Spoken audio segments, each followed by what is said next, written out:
രാജ്യത്ത് പല സംസ്ഥാനങ്ങളിലും ചോദ്യപേപ്പർ ചോർന്നിട്ടുണ്ടെന്ന് ടി രമേശ്. യു.പി.എ ഗവൺമെന്റ് ഏതെങ്കിലും ഒരു കേസ് CBIയെ ഏൽപ്പിച്ചിട്ടില്ല.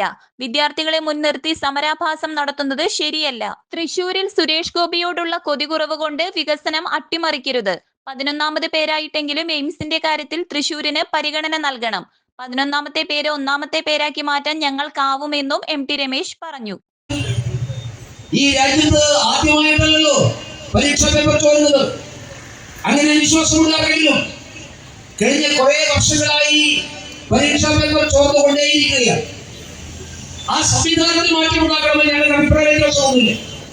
അതുകൊണ്ടാണ് ഈ പ്രാവശ്യം പരീക്ഷാ പേപ്പർ ആദ്യത്തെ നീറ്റ് പരീക്ഷ ചോദ്യ പേപ്പർ ചോർന്നു എന്ന് മനസ്സിലാക്കിയപ്പോ രണ്ടാമത്തെ പ്രാവശ്യം പരീക്ഷ നിശ്ചയിച്ചപ്പോ ആ പരീക്ഷ നടത്തിപ്പ് ഈ രാജ്യത്തിലെ സുരക്ഷാ ഏജൻസികളെ ഏൽപ്പിച്ചത് നരേന്ദ്രമോദി ഗവൺമെന്റാണ്.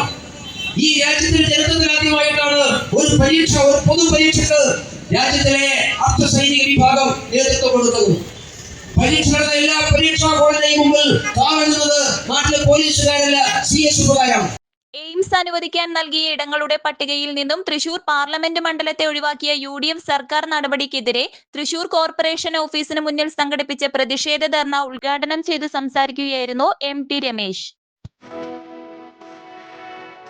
17 വർഷത്തെ ഈവന്റ് മാനേജ്മെന്റ് രംഗത്തെ സേവനം ജനശ്രദ്ധയാകർഷിച്ച Highlook party planet and events വടക്കാഞ്ചേരിയിൽ wedding catering service, birthday decoration, haldi property rentals, corporate event, exhibition, inauguration, travel tourism, photography and video, honeymoon package എന്നിവ ഇനി ഞങ്ങളിലൂടെ ആഘോഷമാക്കാം.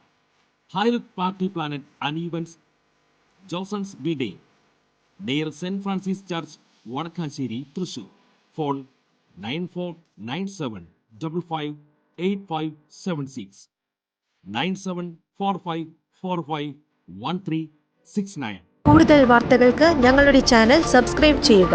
ഫേസ്ബുക്ക് ഫോളോ അപ്പ് ചെയ്യുക. വാർത്തകൾ വേഗത്തിലറിയാൻ Anytime News.